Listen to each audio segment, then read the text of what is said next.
కలిగి ఈ లోకానికి వచ్చాడు. అందుకే ఫిలిప్పీలకు రాసిన పత్రికలో పౌలు భక్తుడు ఫిలిప్పీ సంఘానికి ఏమని రాశాడు? దాసుని స్వరూపమును ధరించుకొని తను తానే రిక్తుని 2:5 ఉంటుంది, తను తానే రిక్తునిగా చేసుకోవడానికి వచ్చాడంట. ఎంత దీనత్వమో చూడండి. మనకుందా ఒకటంటే 4 నెలల నిద్రమో కాదా? మామూలే ఉన్నారు. తను తాను తగ్గించుకొని ఈ లోకానికి సింహాసనాన్ని విడిచి శిశువు రూపములో తను తాను తగ్గించుకొని అప్పట్లోనే ఆయన శ్రమ ఏంటైన శ్రమ? తాను కలుగజేసినటువంటి మానవ మాతృడైనటువంటి ఒక కన్యక గర్భములో గొప్ప సింహాసనాసీనులైనటువంటి దేవుడు సింహాసనాన్ని విడిచిపెట్టి, మహిమను విడిచిపెట్టి, పరలోకాన్ని విడిచిపెట్టి భూలోకానికి ఒక గర్భములో 9 మాసములు ఒదిగి ఉండటం అనేది భయంకరమైన శ్రమ ఆ దేవుడికి. ఆ శ్రమ ఎవరి కోసం భరించారు? మన కోసమే తాను భరించి ఈ లోకానికి వచ్చారు. అప్పటి నుంచి ఆయనకు శ్రమలే. మనమేంటి ఇప్పుడు శ్రమలను తలపోసుకున్నాం? లేదు, అప్పటి నుంచి ఆయన శ్రమలే. ఎందుకని అంటే మన కోసం ఆయన శ్రమ పడుతున్నాడు. ఫైనల్ శ్రమ ఇప్పుడు యెరూషలేములోనికి రావటము. అనుమతి యెరూషలేములో లేరా? ఉన్నారు, అంతా తిరిగారు, అంతటా సంచరించారు. అయితే ఇక ఇప్పుడు వచ్చిన ప్రభువు తిరిగి మరలా అప్పట్లాగే వెళ్ళరు. అప్పుడేం చేశారు? కపెర్నహూము వెళ్ళారు, నజరేతు వెళ్ళారు, బేత్లెహేము వెళ్ళారు, అవునా కదా, గలిలయ వెళ్ళారు, అన్ని ప్రదేశాలు సంచరించారు. ఇప్పుడు ఇక సంచరించడానికి నో ఛాన్స్. ఇప్పుడు వచ్చేసారు, ఇక వెళ్ళేదైనా పరమునకే. అందుకని చెప్పేసి ఇప్పుడు ఆయనకి అంత ఆర్భాటము జరుగుతూ ఉన్నది. ఆ ఆర్భాటము ఎలా జరుగుతుంది?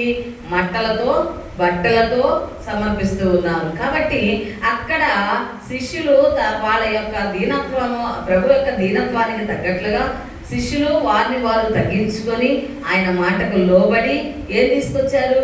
గాడిద పిల్లను తీసుకొచ్చారు. ఆ గుంపు అక్కడ ఉంది. రెండవది దానకర్తల గుంపు అని చెప్పాను. ఇది దానకర్తల గుంపు ఎక్కడుంది అని మనము చూస్తే ఇక్కడ ఈ గుంపులోనే ఉంది. ఏం దానం చేశారు వాళ్ళు? బట్టలు దానం చేశారు. ఏం దానం చేశారు? బట్టలు, నూతన వస్త్రాలు తీసుకొచ్చి దారంతా కూడా పడిస్తే గాడిదంట ఆనందంతో సంతోషంతో పొంగిపోతుందంట. నన్ను బట్టల మీద నడిపిస్తున్నారు, మట్టల మీద నడిపిస్తున్నారు, నాకు ఎంత ఘనత. తాను మర్చిపోయింది, తన పైన కూర్చున్న ఆయన బట్టి తనకు ఘనత వచ్చిందన్న విషయం మర్చిపోయింది. ఈ ఘనత అంతా నాకే అనుకుంటుంది. చైపో హైపో అని అల్లిస్తే వెళ్ళిపోయే గాడిద ఇప్పుడు ఆ బట్టల మీద మట్టల మీద నడుస్తుండేసరికల్లా పొంగిపోతూ ఉంది ఆనందంతో. ఎందుకంటే నాకు ఎంత ఘనత ఇచ్చారా, ఎంత గౌరవం ఇచ్చారా అనని. కానీ ఆ దానిపై సింహాసనాసీనులై ఉన్న దేవాది దేవుడిని బట్టి తనకి ఘనత వచ్చిందన్న విషయం మర్చిపోయింది. మనము కూడా మర్చిపోతాం. మనకు కూడా దేవుడు ఒక ప్రత్యేకమైన ఒక ఉన్నత స్థితిని ఇస్తాడు, ఒక అనుభవాన్ని ఇస్తాడు, మరి గౌరవాన్ని ఇస్తాడు, సమాజంలో ఒక ప్రత్యేకతను ఇస్తారు. ఎందుకంటే ఆయన నమ్మిన బిడ్డలను దేవుడు అలాగ ఆశీర్వదించనే ఉన్నారు. కాబట్టి మనకు ఆ తలాంతులు ఇచ్చినప్పుడు బయటికి వెళ్ళినప్పుడు ఆ సమాజంలో ఆ గుర్తింపు, ఆ ఘనత మనకు కలుగుతుంటే ఆయన అంత తోడలేడు కాదు. మనకి అంత ఘనతనిచ్చిన దేవుణ్ణి మనం మర్చిపోకూడదు. అందుకని ఈ గాడిద అలా మర్చిపోతుందో లేదో తెలియదు, కానీ అలా భావించుకుంటుంది. మనము కూడా అలాగే ఉంటామేమో, అలా ఉండకూడదు. దానివల్లే మనము సాత్వికమైన మనసు కలిగి ఉండాలి. ఇప్పుడు ఆ బట్టలు తీసుకొచ్చారు, పరిచారు. ఈ చేతిలో ఉన్న ఖర్జూరపు మంటలు, ఈత మంటలతో జయోత్సవాలు పాడుతూ కీర్తిస్తూ మరి అందరూ కూడా గెంతుచ్చు చక్కగా ఆనందిస్తూ ఆయన యెరూషలేములో తీసుకెళ్తా ఆ మట్టలు పరిచి బట్టలు పరిచి నడిపించుకుంటూ వెళ్తున్నారు. వాళ్ళు దానంగా ప్రభుకి ఏమిచ్చారు? నూతన వస్త్రాలు దానంగా ఇచ్చారు. ఇంతకంటే ముందే వీళ్ళు ఇవ్వకముందే ఒక చిన్న బాలుడు ఇచ్చాడు దానంగా ప్రభుకి. ఎవరు ఆ బాలుడు? చిన్న బాలుడు అంటే ఒక 10 years అనుకుందాం. అంత పిల్లవాడు దేవుని కొరకు దానంగా ఇచ్చాడు. ఎవరు ఆ బాలుడు? బోధించినప్పుడు అక్కడ ఉన్నటువంటి వారు మూర్చిపోతారేమో, సొమ్మసిల్లిపోతారేమో, వీరికి ఏమైనా ఆహారం పెట్టండి అన్నప్పుడు పట్టణంలోనికి వెళ్ళి ఎప్పుడు తీసుకురావాలి, ఎప్పుడు పెట్టాలి, ఎంత తేవాలి ప్రభు అని శిష్యులు వాబోతూ ఉన్న సమయంలో ఒక చిన్న బాలుడు లేచి నా దగ్గర ఏముందన్నాడు? 2, 5 రొట్టెలు ఉన్నాయన్నారా?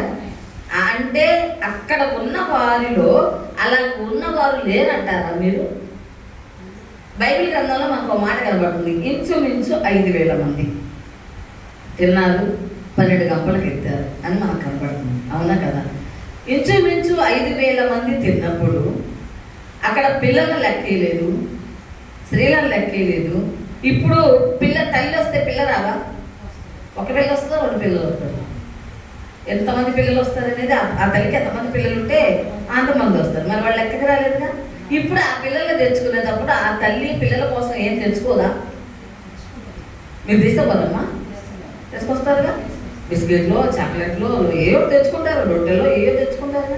మరి అక్కడ ఉన్నటువంటి వాళ్ళు ఎవరు తీసుకున్నారమ్మా? తీసుకొస్తారా? కానీ వాళ్ళకి ఎవరికైనా కలిగిందా ఇవ్వాలని? ధైర్యం కాదు, ఇచ్చే మనసు దాతృత్వమైనటువంటి మనస్సు లేదు, ధారాళంగా దానం చేసే హృదయం లేదు.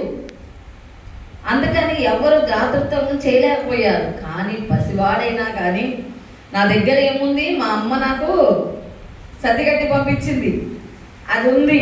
ఏంటి? 5 రొట్టెలు 2 చిన్న చేపలే ఉన్నాయి, గట్టిగా తింటే ఒక్కళ్ళకే సరిపోతుంది.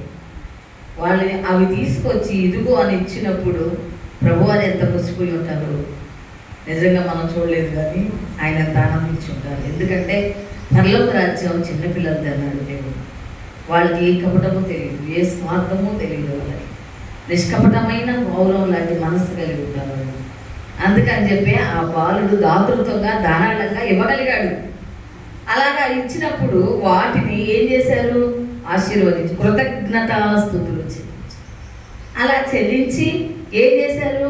పంచినప్పుడు అందరూ తృప్తిగా తిన్నారు. ఇంకా మిగిలితే గంపలకు దాచిపెట్టారు ఎత్తి. అవునా కాదా? కాబట్టి మనకి దేవుని బిడ్డలము అని చెప్పుకొనొచ్చున్నటువంటి మనము పేరుకు మాత్రమే దేవుని బిడ్డలుగా ఉండకూడదు, కానీ దాతృత్వమైన మనస్సు కలిగి మనం ఉండాలి. కానీ దేహి అని వచ్చి వారికి నీవు ముఖము దాచుకోవద్దని దేవదాసే గారు రాశారు. నీకు ఇచ్చు దానిలో నుండి నీ దగ్గరకు వచ్చి దేహి అని చేజాపిన వాళ్ళకి మనం ఏం చేయాలి? 10 రూపాయలు అనుకోండి, 9 రూపాయలు మనం ఉంచుకుందాం. 1 రూపాయి ఇస్తే వాడు సంతోషంగా వెళ్ళిపోతాడు కదా. అవునా కదా? అది ఇవ్వాలి. అందుకనే మత్తయి రాసిన సువార్త 24-25 అధ్యాయాల్లో చూస్తే ఏమని వ్రాయబడుతుంది? ఏమని? నేను ఆకలిగా వచ్చా, అన్నం పెట్టారా? దాహంతో వచ్చా, దాహం తీర్చారా? వస్త్రహీనే దిగంబడిగా వచ్చా, వస్త్రాలు ఇచ్చారా? తలదాసుకోవడానికి ప్లేస్ ఇచ్చారా అని అంటున్నాడు. ఏంది? ఎడమ వైపు ఉన్నటువంటి వాడు. కుడివైపు ఉన్నటువంటి వారిని చూసి ఏమన్నాడు? మీరు ఇవన్నీ ఇచ్చారు, మీరు ఎక్కడికి వెళ్తారు? పరలోకం వెళ్తారు అన్నాడు. వీళ్ళ కోపం వచ్చింది. వీళ్ళ కోపం వచ్చి వాళ్ళు ఇవ్వటం ఏంటి, మేము ఇవ్వకపోవటం ఏంటి, వాళ్ళు పరలోకం ఏంటి, మేము నరకం ఏంటి, ఏం మాట్లాడుతున్నావు అయ్యా? రాజుగారితో అంటున్నారు, ఏం మాట్లాడుతున్నావు రాజా? నువ్వు అసలు ఎప్పుడు వచ్చావు? నువ్వు వస్తే మేము ఎప్పుడు పెట్టలేదు, ఎప్పుడు ఇవ్వలేదు అని అడుగుతున్నాడు. అప్పుడు ఆయన ఏమన్నాడు? అల్పులైనటువంటి వారికి ఇస్తే నాకు ఇచ్చినట్లే.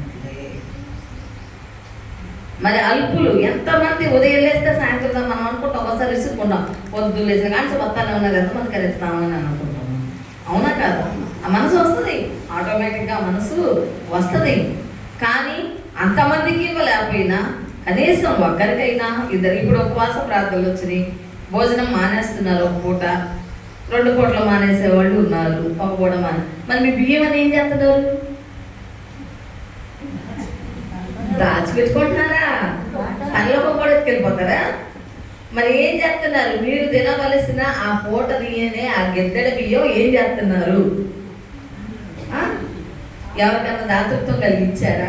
పోనీ మీ పేరట తిన్న ఆ ముద్ద అన్నం, వండిన అన్నం ఎవరన్నా పిలిచి ఈ పూట నేను భోజనం చేయాలా, దేవుని కోసం నేను నా కోసం ఉపవాసం ఉంటున్నా, నా భోజనం ఇది, దేవుని పేరట నీకు ఇస్తున్నా అని ఎవరికైనా ముద్దన్నం పెట్టారు ఈ 40 రోజుల్లో? ఎవరు రారు, మనం పోవాలి. వాళ్ళు ఎందుకు వస్తారు? బియ్యం తీసుకోవట్లేదు, తెలుగులో వచ్చింది.